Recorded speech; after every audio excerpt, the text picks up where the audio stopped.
राधे राधे। हमें कितने मौके चाहिए अपनी आंखें खोलने के लिए? अगर अब भी आंखें नहीं खुली ना तो भगवान भी आंखें तुम्हारी आंखें नहीं खोल सकता। अभी जो ये बांग्लादेश में हुआ है 18 दिसंबर को 25-27 साल के लड़के दीपू चंद दास, उसको इतना बेरहमी से पीटा और उसके बाद उसको पेड़ से लटकाकर मट्टी तेल छिड़ककर निवस्त्र उस पर आग लगा दी। ये वो ही बांग्लादेश है जहां पर हमारे भारतीय सैनिकों ने उनकी आजादी और लोकतंत्र के लिए 3900 सैनिकों ने अपनी जान गंवाई 1951 में और 10,000 से ज्यादा सैनिक उसमें घायल हुए। दुख तो इस बात का है कि दीपू चंद दास को जिस बेसिस पे इन्होंने मारा उसका ना तो कोई ऑडियो है ना कोई वीडियो है। उसका कोई ऑडियो वीडियो उस रिकॉर्ड में नहीं है। दीपू चंद दास की बस इतनी सी गलती थी कि वो जिस गवर्नमेंट कंपनी में काम करता था वहां का कोवर्कर उससे जलता था और उसने इस चीज की दुश्मनी निकालने के लिए ये सब कुछ प्लान किया। उसने फैक्ट्री में सबसे पहले ये बात फैलाई कि दीपू चंद दास ने पैगंबर मोहम्मद के खिलाफ कुछ बोला है, क्योंकि वो ये जानता था कि वो खुद तो इसका बदला ले नहीं सकता और जब ये बात उनके धर्म पे आ जाएगी तो पूरी भीड़ इससे बदला ले लेगी। और हुआ भी यही। पहले फैक्ट्री में इसने बात फैलाई सारी, जबकि ये बात पूरी तरह से गलत थी।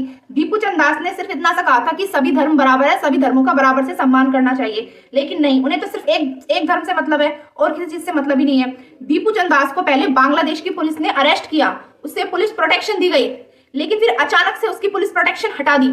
और जब यह बात भीड़ को पता चली तो फिर आप सबको पता ही है उसको फिर किस बेरहमी से मारा।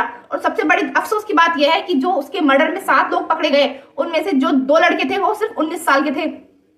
दीपू चंद दास अपने घर का इकलौता था जो घर में कमाने वाला था, बहुत गरीब परिवार से आता था और उसके माता पिता को भी ये बात कि उनका बेटा किस बेरहमी से मारा गया सोशल मीडिया पर पता चली है।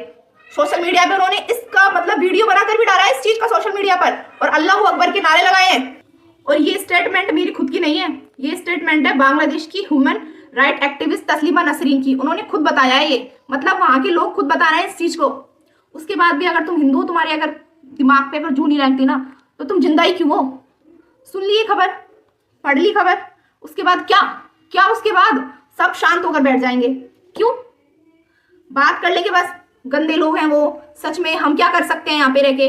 भाई इसलिए क्योंकि वो जिंदा जला हुआ व्यक्ति तुम्हारे घर से नहीं था, वो किसी और का था।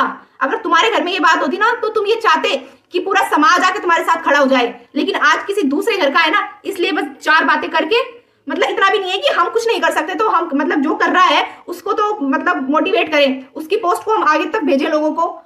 हम घर में बैठे कुछ नहीं कर सकते, ठीक है, तुम कुछ नहीं कर सकते, तुम धृतराष्ट्र हो, सब धृतराष्ट्र आंखें मतलब धृतराष्ट्र तो अंधा था, तुम अरे आंखें होते हुए भी तुम अंधे बन रहे हो।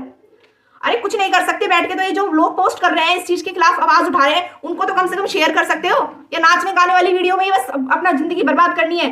वरना एक दिन ऐसा होगा तुम्हारे घर से व्यक्ति होगा और जो बांग्लादेश में हुआ है ना वो तुम्हारे इंडिया में होगा। 4.5 करोड़ बांग्लादेशी